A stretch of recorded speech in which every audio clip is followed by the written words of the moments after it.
Number one అంటారు. అసలైన number one Gurukashi university.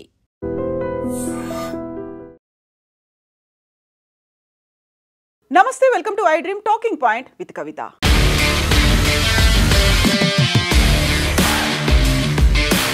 ఉత్తర కర్ణాటకలో ఉన్నటువంటి ధర్మస్థల పుణ్యక్షేత్రం చుట్టూ జరిగినటువంటి మిస్టీరియస్ హత్యలు లేకపోతే మిస్సింగ్లకు సంబంధించి ఇప్పటికి కూడా ఆ సస్పెన్స్ అలాగే కొనసాగుతోంది. ధర్మస్థల పుణ్యక్షేత్రంతో పాటుగా నేత్రావతి నది, అలాగే అక్కడున్నటువంటి వెస్టర్న్ ఘాట్ అడవుల్లో చిన్నపిల్లలు, మహిళలు, మైనర్లు, అందులోనూ 12 ఏళ్ల నుంచి మొదలుపెట్టినటువంటి దాదాపు 100 మందికి పైగా ఒక మిస్టీరియస్ మరణాలకి సంబంధించి ఆ డెడ్ బాడీస్ని నేను స్వయంగా నా చేతులతోనే తగలబెట్టాను, కొన్ని చోట్ల పాతి పెట్టాను, కొన్నిసార్లు వాటిని నదిలో విసిరేశాను, ఇంకొన్నిసార్లు వాటిని గుర్తు తెలియకుండా ఆనవాళ్లు కనిపించకుండా ఉండేలా డీజిలో పెట్రోల్ పోసి తగలబెట్టాను అనేటువంటి మాటతో ఒక మాజీ పారిశుద్ధ్య కార్మికుడు బెల్తంగడి పోలీస్ స్టేషన్కి వచ్చిన తర్వాత ఆ వార్త కేవలం ధర్మస్థల కర్ణాటకలోనే కాదు దేశవ్యాప్తంగా చర్చనీయాంశమైంది. అయితే ఆ కేసుకి సంబంధించి ఆ వార్తలు, వాదనలు, విశ్లేషణలకు సంబంధించి ధర్మస్థల పుణ్యక్షేత్ర ట్రస్ట్ ఇప్పుడు చైర్మన్ ఆయన సోదరులు సివిల్ కోర్టుకు వెళ్ళిన తర్వాత ఆ వార్తలు అనాథరైజ్డ్ పర్సన్స్ ప్రచురిస్తున్నారు, పుణ్యక్షేత్రంతో పాటుగా మాకు కూడా చెడ్డ పేరు వచ్చేలా ప్రవర్తిస్తున్నాయి కాబట్టి ఈ 8,000కు పైగా ఉన్నటువంటి వెబ్సైట్లు, యూట్యూబ్ కావచ్చు, ఫేస్బుక్ కావచ్చు, సోషల్ మీడియా అకౌంట్లు, వీటి మీద చర్యలు తీసుకోవాలంటూ వీరేంద్ర హెగ్గడే ధర్మస్థల క్షేత్ర ట్రస్ట్ చైర్మన్కి సోదరుడైనటువంటి హర్షేంద్ర హెగ్గడే కంప్లైంట్ చేయడంతో సివిల్ కోర్ట్ ఒక గ్యాగ్ ఆర్డర్ని జారీ చేసింది. ఆ తర్వాత మిగతా ఎవరైతే వారిని నిషేధిస్తూ ఆ వార్తలు ప్రచురించకుండా చూడాలని సివిల్ కోర్ట్ ఆదేశాలు జారీ చేయడంతో 300కు పైగా ఆ సంబంధీకులు అందరూ హైకోర్టుకు వెళ్లారు. కర్ణాటక హైకోర్టు గ్యాగ్ ఆర్డర్ని తొలగించిన తర్వాత మాత్రమే ఇప్పుడు ఐ డ్రీమ్ ధర్మస్థలకి సంబంధించినటువంటి వార్తని మీ ముందుకు తీసుకొస్తోంది. యాక్చువల్గా ధర్మస్థలకి సంబంధించి ఏం జరుగుతోంది? ఒక మాజీ పారిశుద్ధ్య కార్మికుడు 1995 నుంచి 2015 వరకు వందలాదిగా మహిళల శవాల్ని, మైనర్ల శవాల్ని, చిన్నపిల్లల శవాల్ని చంపేశారు. వాటిని నేను తీసుకెళ్ళి నా చేతులతో వాటికి ప్రాపర్గా అంత్యక్రియలు జరగకుండానే పాతి పెట్టాను అనేటువంటి మాట చెప్పడం, దానికి సంబంధించి కంప్లైంట్ ఇవ్వడం, తన 2 అడ్వకేట్లతో కలిసి బెల్తంగడి పోలీస్ స్టేషన్కి వెళ్ళిన తర్వాత ప్రభుత్వం స్పెషల్ ఇన్వెస్టిగేషన్ టీమ్ని ఏర్పాటు చేసింది. ఇప్పుడు సిట్ దానికి సంబంధించినటువంటి డిగ్గింగ్ కార్యక్రమాల్ని మొదలుపెట్టింది. మాజీ పారిశుద్ధ్య కార్మికుడు ఒక 13 ప్రాంతాలని ఐడెంటిఫై చేసి చెప్పారు. ఈ ప్రాంతాల్లో నా చేతులతో నేను వారిని సమాధి చేశాను, లేకుంటే ఖననం చేశాను, ప్రాపర్గా వాటికి అంత్యక్రియలు జరగలేదు కాబట్టి ఆత్మలు నన్ను వెన్నాడుతున్నాయి, నాకు మానసిక ప్రశాంతత కరువైంది కాబట్టి ఇప్పటికీ నేను సైకలాజికల్గా డిప్రెషన్తో బాధపడుతున్నాను కాబట్టి వాటికి సంబంధించి ప్రాపర్గా ఇన్వెస్టిగేషన్ జరగాలి అనే ఉద్దేశంతో ఆ 13 ప్రాంతాలని చూపించిన తర్వాత డిగ్గింగ్ ప్రాసెస్ అనేది కంటిన్యూ అవుతోంది. ఈరోజు 5వ రోజు కొనసాగుతోంది. 9వ ప్రాంతంలో 6వ స్పాట్లో మాత్రం స్కెలిటన్ దొరికింది వితౌట్ స్కల్, అంటే ఒక అస్థిపంజరం దొరికింది తప్ప దానికి సంబంధించినటువంటి పుర్రె దొరకలేదు. అయితే అక్కడ ఉన్నటువంటి ఫోరెన్సిక్ నిపుణులు అంచనాల ప్రకారం అయితే అది మహిళది కాదు, ఒక పురుషుడి అస్థిపంజరంగా తేల్చినప్పటికీ ఇంకా ఫోరెన్సిక్ రిపోర్ట్కి సంబంధించి ఇన్వెస్టిగేషన్ చేయాల్సినటువంటి అవసరం అయితే ఉంది. ఇక 13 ప్రాంతాలకి సంబంధించి 9వ ప్రాంతంలో ఈరోజు 5వ రోజు అన్వేషణ అనేది కొనసాగుతోంది. అక్కడ ఎక్స్కవేటర్లను తీసుకొచ్చారు. దీంతో పాటుగా 20 మందికి పైగా వర్కర్స్ పనిచేస్తున్నారు. నిజంగానే అక్కడ మాస్ బరియల్ జరిగిందా అనేది ఆల్మోస్ట్ 106 మందికి పైగా మహిళలు, చిన్నపిల్లలు, మైనర్లకి సంబంధించినటువంటి డెడ్ బాడీస్లో అవి చూస్తే ఆనవాళ్లు కనిపించకుండా ఉండాలి అనే ఉద్దేశంతో తగలబెట్టమని నన్ను ఫోర్స్ చేశారు. అక్కడ రాజకీయ పలుకుబడి ఉంది, అధికారులు ఉన్నారు, పోలీసులు ఉన్నారు, పెద్దలు ఉన్నారు, వాళ్ళందరూ నన్ను ఫోర్స్ చేయడం వల్ల అనామకంగా వారికి అంత్యక్రియలు జరగకుండానే కంప్లీట్ చేయాల్సి వచ్చింది ప్రాసెస్ అనే నేపథ్యంలో డిగ్గింగ్ అయితే ఇప్పుడు మొదలు పెట్టారు. సో ఫోరెన్సిక్ నిపుణులు వాటిని అంచనా వేసే ప్రయత్నాల్లో అయితే ఉన్నారు. యాక్చువల్గా ఇన్నేళ్ల తర్వాత డిఎన్ఏ టెస్టులు చేస్తే ఫలితం ఉంటుందా? ఒక డెడ్ బాడీని భూమిలో పాతి పెట్టిన తర్వాత సాఫ్ట్ టిష్యూ ఏదైతే ఉందో అది భూమిలో కలిసిపోతుంది.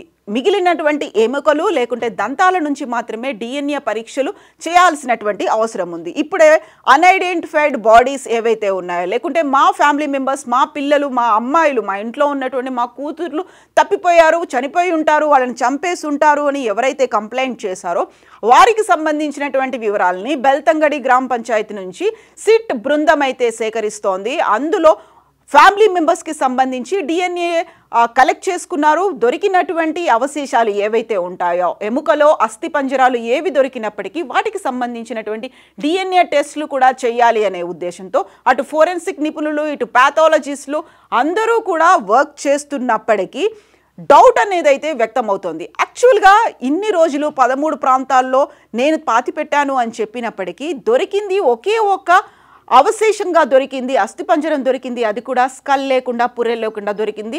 అది కూడా ఒక పురుషుడిది, మహిళది కాదు అని భావిస్తున్న నేపథ్యంలో మాజీ పారిశుద్ధ్య కార్మికుడికి ఉన్నటువంటి మానసిక స్థితి మీద డౌట్లు వస్తున్నాయి అనేటువంటి వార్తలు కూడా వినిపిస్తున్నాయి. యాక్చువల్గా ఆత్మలు నన్ను వెంటాడుతున్నాయి, సరైనటువంటి అంత్యక్రియలు జరపకపోవడం వల్ల అని ఒక వాదనతోనే తన అడ్వకేట్లను తీసుకొని కంప్లైంట్ చేయడానికి వచ్చిన తర్వాత నిజంగా జరిగి ఉంటుందా, లేకపోతే ఆయన ఏదైనా ఊహించుకుంటున్నారా, అలాంటిది ఏదైనా జరిగి ఉంటుందా అనే కోణంలో కూడా ఇప్పుడు దర్యాప్తు జరపాల్సినటువంటి అవసరం ఉంది అనేటువంటి వాదనలు వినిపిస్తున్నాయి. సైకలాజికల్గా ఇంపాక్ట్ ఏమైనా ఉందా ఆ వ్యక్తి మీద? ఇప్పటికే నార్కో అనాలిసిస్ టెస్టులు చేయాలి, లై డిటెక్టర్తో ఆయనకు టెస్టులు జరిపించాలి, మెడికల్ ఎగ్జామినేషన్ చేయాలి అనేటువంటి వాదన తను కంప్లైంట్ చేసిన దగ్గర నుంచి వినిపించినప్పటికీ ఇప్పుడు ఆ వాదనలు, విశ్లేషణలు అనేవైతే మరింతగా బలపడుతున్నాయి. At the same time Dharmasthala పుణ్యక్షేత్రానికి కావాలని ఎవరైనా డీఫేమ్ చేసే ప్రయత్నం, అందులోనూ అక్కడ ఉన్నటువంటి మాజీ పారిశుద్ధ్య కార్మికుడిని ఉపయోగించుకుంటున్నారా అనేటువంటి వాదన కూడా వినిపిస్తుంది. ప్రస్తుతానికి ధర్మస్థల పుణ్యక్షేత్ర ట్రస్ట్ ఫౌండర్లందరూ జైన మతానికి చెందిన వాళ్ళు ఇప్పుడు ధర్మస్థలంలో ఉన్నటువంటి శైవ క్షేత్రం, దీనికి హిందూ శైవ క్షేత్రానికి జైన మతస్థులే ఫౌండర్లుగా ఉన్నారు, వాళ్ళే ట్రస్ట్ మెంబర్లుగా, బోర్డు మెంబర్లుగా ఉన్నారు. సో ఈ ప్రస్తుతానికైతే ఫౌండర్గా ఉన్నటువంటి వీరేంద్ర హెగ్గడే తను రాజ్యసభ సభ్యుడు. తాను చేసినటువంటి సేవా కార్యక్రమాలకి దృష్టిలో పెట్టుకొని రాష్ట్రపతి నామినేట్ చేశారు రాజ్యసభ సభ్యుడిగా. తనకి గతంలోనే పద్మభూషణ్, పద్మవిభూషణ్ అవార్డులు వచ్చాయి.